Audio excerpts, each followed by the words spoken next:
Wisdom and love are divine and will therefore never be found where God's adversary is at work.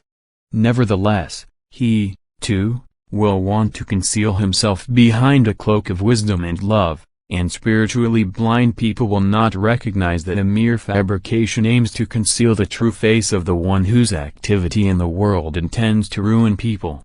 Yet the spiritually illuminated person will recognize his game of deceit, and thus it is his task to unmask God's adversary, to expose that which is adverse to God and to enlighten people about his underhanded activity. Love will be pretended where the true nature is unkindness, and wisdom will be feigned by those without knowledge. And thus the activity of the dark power is to dispel all brightness in order to cast people into profound darkness.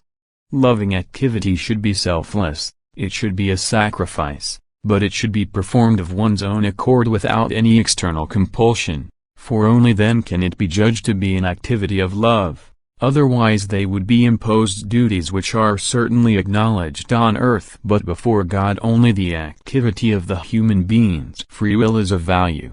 For only love redeems. And this love will also bring forth wisdom which, however, can never be found where love is compensated for by duty.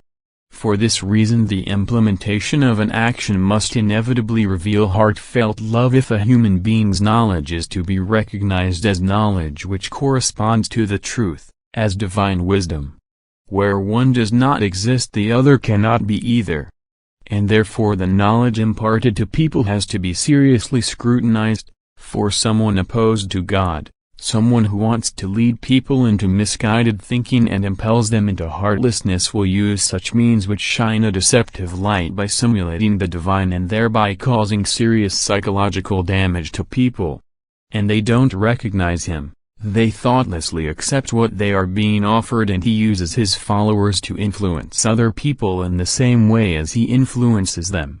So that they, under the disguise of love and wisdom, behave and teach the opposite. So that they force themselves to act with love and spread error amongst people. It will remain a constant battle between light and darkness, and anyone who is enlightened shall fight against the darkness, anyone enlightened shall let his light shine and make corrections where people have been taught wrongly. And neither should someone enlightened shy away from taking an open stand against the activity under the mask of light and piety. He should call for a genuine activity of love and explain to people the pointlessness of a forcibly implemented activity of love. He should convey the wisdom he received from God, which enlightened his spirit as a result of unselfish actions of love.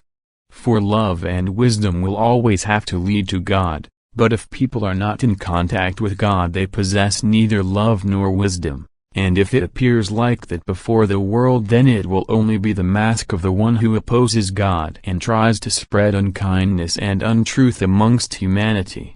And you should openly declare war on him, for you can be assured of God's support, whose instructions you live up to by teaching divine love, which alone results in wisdom. Amen.